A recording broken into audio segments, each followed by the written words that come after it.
Bonjour à tous, bienvenue dans votre émission du Grand Direct de ce mardi 30 mai. Nous allons nous intéresser au programme du jour. 5 hippodromes en activité, 3 réunions françaises et 2 réunions étrangères. Le Quintet Plus, tout d'abord, aura lieu sur l'hippodrome de Fontainebleau. On va s'intéresser aux partants du Quintet. Ils sont 14, ils vont avoir 1200 mètres à parcourir. Notez que les numéros 8 et 13 ne participeront pas à l'épreuve. Un petit mot sur George the Prince, c'est le 101 qui a 100% de réussite sur ce parcours. Il va tenter avec Christophe Soumillon de remporter le 2e Quintet Plus de sa carrière. Alors que pense l'équipe des pronos et d'Equidia.fr concernant le Quintet du jour? Voici les chevaux les plus plébiscités par nos équipes. Allons-nous retrouver George the Prince? Eh bien, la réponse est oui, puisqu'il est plébiscité et par l'équipe des pronos et par l'équipe d'Equidia.fr. Juste en dessous, on retrouvera Orangefield, qu'on retrouve également en 3e position chez Equidia.fr. Et puis, ils auront préféré des années folles, le numéro 14, tandis que l'équipe des pronos a décidé de placer le numéro 11, Diamant Vati, en 3e ligne. Un petit mot sur la suite du programme. Dans quelques instants, nous allons nous diriger vers l'Allemagne. Le spécialiste, vous le connaissez maintenant, c'est Anthony Gruot. Et il est en plateau. Bonjour Anthony. Je suis assez déçu. Dans quelques instants, Anthony, merci beaucoup. La réunion 3 aura lieu sur l'hippodrome, vous le voyez, de la Capelle. La réunion 4 sur l'hippodrome d'Auteuil. Et il y aura un temps fort à Auteuil. Ce sera ce soir aux alentours de 19h20. 6 concurrents participeront au prix Mirror. C'est une listette que l'on vous propose de suivre. Avec au départ le 602, c'est Beau Gosse qui s'est imposé en steeple pour ses débuts. Il va tenter de confirmer sur les haies. Et puis un petit mot sur l'hippodrome de Baden-Baden. Ce sera notre dernière réunion, la réunion 5, qui aura lieu en Allemagne. Voilà donc pour le programme de cette journée chargée en course. Avant de prendre la direction de l'Allemagne, je vous propose de faire un petit point sur notre duel du jour. Ce matin, un duel d'entraîneurs. Nous avons décidé d'opposer Guillaume Macaire contre François Nicole. Voici à chacun leur nombre de partants dans la 3e épreuve du programme sur l'hippodrome d'Auteuil. On va le découvrir ensemble. Guillaume Macaire qui aura 3 partants pour cette 3e épreuve. François Nicole, lui, en aura 2. Leur nombre de victoires sur l'hippodrome d'Auteuil depuis le début de l'année, 19 pour François Nicole, 24 pour Guillaume Macaire. La question, elle est simple. On vous la pose à vous. Vous pouvez bien évidemment, pour y répondre, vous rendre sur le compte Twitter d'Equidia grâce au hashtag le Grand Direct. La question, la voici. Lequel de ces 2 entraîneurs obtiendra le meilleur classement pour cette 3e épreuve sur l'hippodrome d'Auteuil? Eh bien, on attend vos réponse. Et nous allons démarrer cette émission en prenant la direction donc de l'Allemagne. C'est parti pour notre rendez-vous. On va faire le point sur les partants avec vous, Anthony. Ils sont 8 au départ. Le prix d'Orléans et des compétiteurs intéressants. Alors, sachez que les numéros 1 à 4 partiront en tête. Les numéros 5 à 7 auront 25 mètres de handicap et seul Rue de Léroux aura 50 mètres de handicap. Dans cette partie, on retrouve Casanova d'Amour qui est très régulier, qui fait partie des bonnes chances. On est passé vite sur Chance Classique. Amiral de Retz, c'est un super cheval très dur à l'effort. Kokomoko, c'est le petit frère de Timoko. Et puis, Rue de Léroux, donc l'attraction le plus riche avec 870 000 euros de gains. 2600 mètres à parcourir, direction donc tout de suite l'Allemagne. Le numéro 5 s'impose en Allemagne. Arrivée toute provisoire de ce 2e rendez-vous, 5, 6, 2, 8 et 4. On vous retrouve tout à l'heure, Anthony, pour la prochaine? Ouais, une course. Et à tout à l'heure. Quant à nous, nous allons démarrer un programme français sur l'hippodrome de La Capelle. Première épreuve dans quelques instants pour le départ 11h55. Et pour m'accompagner en plateau, c'est Pierre-Emmanuel Goetz. Bonjour PE. Salut Amélie. Merci beaucoup. PE, on démarre donc avec le prix barre de l'hippodrome. Effectivement, apprenti et la jockey que nous allons retrouver dans quelques instants. Ils ont 6 ans. Les chevaux, pas les apprentis, et ils sont 15 au départ, avec le numéro 12, c'est Carla du Hulme, qui reste sur une disqualification PE, qui est jouée et qui est en forme. Qui est en forme, qui a déjà bien réussi sur la piste de la Capelle. Cela dit, Duboulet reste sur une bonne performance, mais dans une course d'amateur, c'est quand même difficile de monter de catégorie ainsi et de faire l'arrivée, mais il faut voir si ce cheval est capable de faire quand même l'arrivée de cette course. Une petite place est peut-être à sa portée. Vous remarquez que les chevaux du premier échelon, vous voyez, il est en retard de gain. Coco du Cire est un spécialiste de la piste de la Capelle, attention à lui, avec un driver qui le connaît parfaitement. Carla du Hulme, vous en parliez, entraînement de Philippe Daugeard, une jument qui a déjà bien fait sur cette piste cette année, à l'image de Coco du Cire. Puis enfin, nous avons Cybert de Souvigné. Sa dernière course à la Capelle est un petit peu décevante, mais le cheval ensuite a pas mal couru, donc il est capable certainement de jouer un bon rôle. Il est associé à Michael Iso qui le connaît. Coupé pour toutes ces informations, on va rejoindre tout de suite donc l'hippodrome de la Capelle et notre relais auprès des professionnels aujourd'hui, c'est Frédéric Havas. 11, Coco du Cire s'impose donc sur l'hippodrome de la Capelle. 11, 14, 8, 4 et 7, arrivée provisoire. On va vous retrouver pour le prix Henri Dehon tout à l'heure. Oui, des Nous retournons en Allemagne. On fait le point sur les partants de notre troisième rendez-vous avec Anthony. 7 concurrents. Le 2 a été déclaré forfait. Un petit coup de cœur, Anthony, pour cette épreuve? Le 7, mais bon, j'invente rien, c'est le cheval de classe du lot, je pense.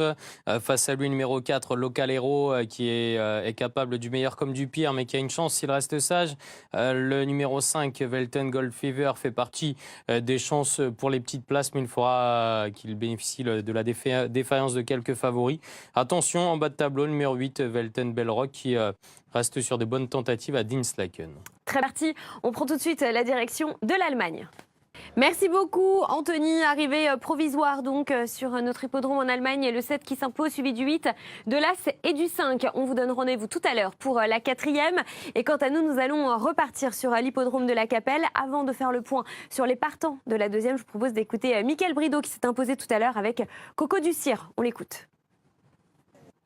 Et place aux amateurs à présent pour cette 2e épreuve sur l'hippodrome de la Capelle. On s'intéresse aux partants avant d'aller rejoindre l'hippodrome. Un petit mot PE sur le favori, c'est le numéro 2, Bueno Verdery, qui fait toutes ses courses dans cette catégorie. Exactement, c'est un spécialiste des courses d'amateurs. Il est associé à Loïc Rivenet, qui le connaît bien. Carina Duport-Wedge, j'aime beaucoup le numéro 1 avec Dimitri Crespel. Je pense que si elle a un bon parcours caché, peut-être derrière Bueno Verdery, elle peut venir gagner. Si vous voulez mettre une petite pièce sur Carina Duport-Wedge. Pourquoi pas. Ça cote 4,10 €. C'est pas cher payé, mais c'est pas mal quand même. Bicêtre, le numéro 5, a obtenu de très bons résultats durant tous ces derniers mois. Attention à lui, avec Piet van Pollard, l'un des très bons drivers actuellement dans le rang des amateurs. Il nous vient de Belgique. On tourne la page, on va retrouver d'autres candidats avec, je vous le rappelle, un départ autostart et donc 8 concurrents en première ligne. Tout à l'extérieur en première ligne, on va retrouver Aristo de Jean-Jacques ou encore Chèque de Retz, qui ne sont pas parmi les favoris. Puis en seconde ligne, la jument la plus jouée, c'est Bionica, le numéro 11. Ensuite, on a des outsiders et je trouve que ça va être compliqué pour la plupart d'entre eux. Notons quand même qu'on a un bon amateur au sulky du numéro 13, c'est Sébastien Laboutique qui drive Adagio de Carly, sa cote 34 contre 1. Bon, c'est pas une première chance au papier, mais l'amateur peut peut-être faire la... C'est parti, direction tout de suite la Capelle, puisque les amateurs sont à l'honneur. Là, elle n'a pas une course dure, elle a fini facilement, donc là, il va falloir sortir le porte-monnaie. Je retiendrai son nom. Aramis d'Avril, en tout cas, s'est imposé. Photo pour la 2e place entre le numéro 2 et le numéro 5, suivi de l'As et du 4. Oui, non, finalement, c'est le 5. Donc 6, 5, 2, on peut déjà l'afficher. 6, 5, 2, 6, 5, 2, As et 4, arrivée provisoire après photographie PE. Merci beaucoup, on va vous retrouver tout à l'heure pour la 3e. Voilà, avec les professionnels cette fois en piste. Ça marche. Et quant à nous, eh bien, nous repartons en Allemagne avec Antonio à faire le point sur notre prochaine épreuve. C'est la 4e, 9 concurrents au départ de cette épreuve. Ouais, des amateurs en piste, une course peut-être très difficile, peut-être la plus difficile à déchiffrer de cette matinée. Alors en haut de tableau, on retrouve Duc Calin, le numéro 4, qui va tenter de remettre les pendules à l'heure après une disqualification. C'est l'une des bonnes chances. Calisco n'a plus rien à prouver dans ce type de compétition. Avec Julianor au sulky, ça devrait bien se passer. On va tourner la page ensuite pour retrouver le numéro 8. Très bien, merci beaucoup Anthony pour le point sur ses concurrents. C'est la 4e et ça se passe en Allemagne. Nous porte donc qui s'impose le numéro 9 en Allemagne, 9, 3, 5 et 6, arrivée provisoire. On vous retrouve tout à l'heure pour la dernière. Une course. Et quant à nous, eh bien, nous allons repartir en France sur l'hippodrome de la Capelle. Place à la 3e épreuve du programme. Changement de discipline. Il s'agit cette fois-ci d'une épreuve au trot monté. Des 6 ans au départ, ils sont 10. Ils vont avoir 2750 mètres à parcourir. Mais on peut parler de Cash is King. Est-ce que c'est le cheval à battre? C'est le cheval à battre, mais il y a d'autres chevaux intéressants. Je pense à Cristal de Canchis, s'il ne fait pas de faute, le 2, le 3 Courchevel, le 4 Klevner. Voilà, on a 4 chevaux, à mon avis, qui vont lutter pour la victoire. Ok, course donc plutôt ouverte pour cette 3e épreuve qui se déroule sur la Capelle. Oui. Juste tourner la page pour vous signaler qu'on a également Cassio Buissonnet qui est présent, mais c'est un cheval qui est difficile avec Pierre Well, le numéro 6, donc qui fait partie des chevaux assez en vue. Et puis Chouki Dubané, le numéro 10, c'est quand même très en vue également. Lui aussi, je le garde bien sûr, c'est le 5e concurrent que je garde pour... à mon avis, un mini-multi qui s'annonce assez facile. Donc à l'arrivée de cette 3e épreuve, direction la Capelle. Merci beaucoup donc pour cette arrivée, le 2, vous l'avez vu, qui s'impose dans ce 3e rendez-vous sur l'hippodrome de la Capelle. Notez bien l'arrivée provisoire de 10, 9, 4 et 6. Et prochain rendez-vous tout à l'heure pour la 4e. Et quant à nous, eh bien, nous allons repartir pour la dernière fois en Allemagne. Place à ce dernier rendez-vous. On va faire le point sur les partants avec vous. Anthony, un petit coup de cœur pour la dernière? Pas facile, c'est une bonne question. J'aime bien le numéro 8. Mais une course avec des jeunes compétissantes. Le numéro 5, Red Lover, est assez régulier depuis ses débuts. Lady Starbo fait partie des très bonnes chances. Elle a été battue dans les tout derniers mètres la dernière fois après avoir animé la course, battue notamment par Indian Greenwood, le numéro 8, qui a laissé une belle impression ce jour-là. Incredible, le numéro 9, ça sera tout ou rien avec cette dernière qui ne fait pas toutes ses courses. Et Online PS plutôt barré. Tony, pour ces précisions, on rejoint tout de suite l'Allemagne. Les favoris sont à l'arrivée de ce tout dernier rendez-vous en Allemagne. 6, 5, 2, 8 et 3. L'arrivée provisoire. Anthony, c'était la dernière. Merci beaucoup. Merci à vous. Et quant à nous, eh bien, nous allons poursuivre le programme. Sachez qu'il y avait une enquête tout à l'heure sur l'hippodrome de La Capelle à l'arrivée de la 3e. Je vous propose d'afficher cette arrivée qui est officielle. Le 4 a été disqualifié de la 4e place. L'As a été disqualifié de la 6e place. L'arrivée donc 2, 10, 9, 6 et 3. PE, on revoit ensemble la ligne droite. Absolument, on va regarder Klevner notamment parce que... Merci PE. Voilà donc pour l'arrivée après enquête. La 4e va se disputer dans quelques instants. Départ prévu à 13h25 pour le prix de la ville de Guise. 2700 mètres à parcourir, 16 concurrents. PE, ils sont âgés de 3 ans. Un petit mot sur Fakir de Maé qui a gagné avec assurance sur l'hippodrome du Mans. Oui, dans un bon lot, il a battu un cheval de Joël Allais estimé, un poulain intéressant. Donc Fakir de Maé qui va partir tout à l'extérieur. Sur cette première partie de tableau, vous voyez Figuette au start. Fakir de Maé, numéro 8, dépend de l'entraînement de Séverine Raymond, ainsi que Johan Le Bourgeois, qui s'est déplacé aujourd'hui, Johan Le Bourgeois, qui a déjà drivé ce cheval donc au Mans. En seconde ligne derrière la voiture, Philou Dervad, Fakir du Nord, Faunestel, bon, sont des poulains à mon avis qui vont avoir fort à faire. Peut-être pas le numéro 10 qui est assez en vue.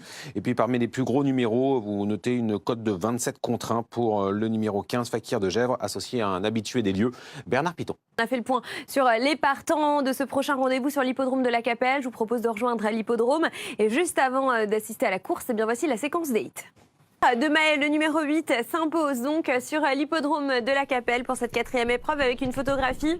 PE toujours pour la 3e place. Je dirais le 3 devant le numéro 5. Très bien. Gardez vos nos tickets et peut-être donc le 3 devant le 5 avec une confirmation d'ici quelques instants. PE, à tout à l'heure, puisque l'heure du Quintet approche, 13h48, très précise, sur l'hippodrome dans quelques instants de Fontainebleau. Ne bougez pas, à tout de suite. Et nous sommes de retour dans le grand direct. Nous avons eu le résultat après photo sur l'hippodrome de La Capelle. Regardez, vous avez raison, c'était bien le sur l'hippodrome de Saint-Cloud en se classant 2e. Et vous le voyez, qui sera associé à Pierre-Charles Boudot. Allez, c'est parti. On retrouve tout de suite à l'hippodrome de Fontainebleau. Frankel Light, donc le numéro 8, le favori de cette épreuve, s'impose dans ce deuxième rendez-vous. 8, 2, 3, As et 4 sur l'hippodrome de Fontainebleau. À tout à l'heure, messieurs, effectivement, on vous retrouvera pour la prochaine. Et quant à nous, avant de faire le point sur les partants de la 6e, je vous propose d'écouter Alexis Garando. Il s'est imposé tout à l'heure avec Étoile de Giel. Allez, place au prix install, c'est le groupe A qui va se préparer pour cette épreuve. La 6e dans quelques instants, on va faire le point sur les partants. Avec PE, ils sont 15, ils sont âgés de 4 ans et au départ, on peut parler du numéro 5. On le retrouve en bas de tableau, c'est Espace Fixe qui devra rester sage. Oui, car dernièrement, sur l'hippodrome de Chartres, il s'est montré fautif, il a montré sa forme par la suite. Moi, j'aime bien Enzo Darcy, le numéro 1, il est très en vue. 4,70 €, j'ai bien aimé son comportement récemment, il a trotté en dessous de la barre des 15 et je pense que c'est une... Le suivre de près. Merci beaucoup PE, c'est parti, le groupe A s'élance. Devant le numéro 5, devant le numéro 13 également, le numéro 6 et le 11, c'est l'arrivée provisoire de ce 6e rendez-vous. PE, on vous donne rendez-vous tout à l'heure pour la 7e. Oui, et quant à nous, nous repartons sur l'hippodrome de Fontainebleau. Dans quelques instants, nous allons faire le point sur les partants de la 3e. Et juste avant, je vous propose d'écouter Pierre-Charles Boudot. Il s'est imposé tout à l'heure dans la précédente avec Frankel Light. On l'écoute. À tout à l'heure, Fred Berizi, le numéro 6 qui s'impose dans ce 3e rendez-vous sur l'hippodrome de Fontainebleau. Arrivée provisoire 6, 9, 5, 7 et 8. Et effectivement, on vous retrouve tout à l'heure pour la suite. Quant à nous, nous allons repartir sur l'hippodrome de La Capelle. C'est le groupe B qui va s'élancer dans quelques instants pour ce 7e rendez-vous. Ils sont âgés de 4 ans, ils sont 14. Sachez qu'il y aura un non partant dans cette épreuve. C'est le numéro 15. P, on peut parler peut-être du numéro 5. C'est Émir Dupont qu'on retrouve en bas de tableau qui vient de très bien courir sur ce tracé. Exactement. Dans cette première partie de tableau, on a ce cheval qui vient de terminer effectivement deuxième du cheval qui a remporté l'épreuve précédente en le battant nettement. Donc c'est vraiment de bon augure. Émir Dupont, numéro 5, entraînement Gilles Curens et Adrien Lamy à Sens-Ulky, première chance. L'écurie Paul Vielle est présente dans cette course avec 2 chevaux, El Gino numéro 3 et puis également Écuren. On va en parler dans quelques instants. Michel Lenoir qui drive ce cheval. Être Dupont fait partie des outsiders à près de 30 contre 1. Enfin, Enzo, le numéro 13, avec Franck Auvry, qui a terminé deuxième de l'épreuve précédente. Dominique Lochneux est présent avec Étalon Oriental, le numéro 11, qui peut attirer les regards. Attention à lui, il a quelques titres. Et puis Écuren, le numéro 14, est un poulain de qualité. Il vient de bien gagner. C'est un poulain qu'on avait vu gagner au Monté, qui vient de gagner à l'attelé. Poulain d'avenir, intéressant à suivre avec Paul Vielle. Donc la 7e, et c'est le groupe B qui s'élance dans quelques instants, direction La Capelle pour la 7e.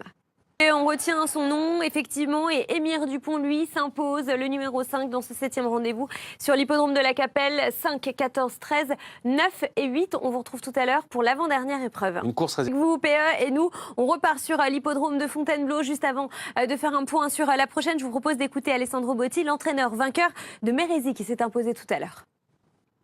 Voilà pour cette interview. Merci à Miguel. Et place à présent aux pouliches qui sont âgés de 3 ans pour la prochaine. Fred, on se retrouve effectivement tout à l'heure pour la prochaine. Le 11 s'est imposé, arrivée provisoire qui s'affiche juste derrière moi avec donc ce numéro 11 qui remporte cette épreuve. Et puis on aura l'arrivée dans quelques instants.